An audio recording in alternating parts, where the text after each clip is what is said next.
Bantay sarado pa rin ang mga pulis sa mga daanan sa loob ng compound ng Kingdom of Jesus Christ. Kasabay niyan, inaprubahan ng Davao City Council ang resolusyong nananawagang sundin ng PNP ang rule of law. Nasa frontline ng balitang yan si Bril Montalvo.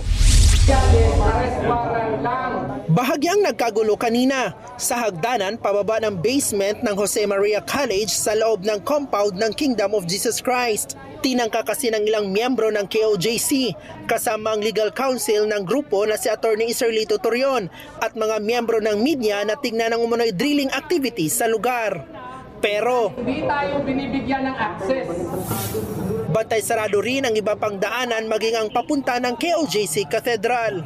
Pwede ba kami makapasok? Sino ang nyo? Pinaka-head po dyan. Bago ito, inilabas ni Atty. Torion sa isang Facebook post ang litrato ng umunoy paghuhukay sa basement ng nabanggit na eskwelahan. Kinwestiyon din niya ang tila uniforme ng pulis na suot ng mga naghuhukay. Hamon naman ni PNP Davao Region Brigadier General Nicolas Torre III. Isiwalat ni Torre ang source ng litrato.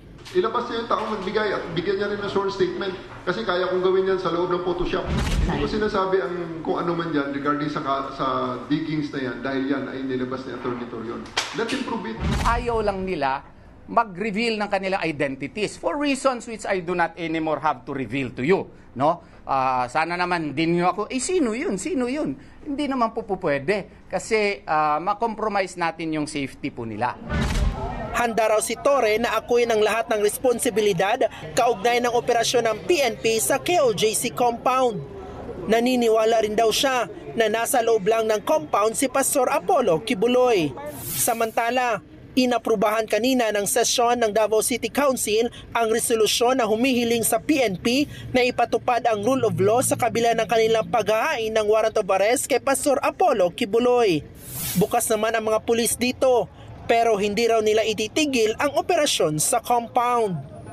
Nagbabalita mula sa frontline, Bril Montalvo, News 5. Mga kapatid, Jiggy Manikad po, iba na ang may alam at may pakialam sa panahon ngayon. Para sa konkreto, kumpleto at komprehensibong balitaan sa frontline, mag-follow at mag-subscribe sa social media pages ng News 5.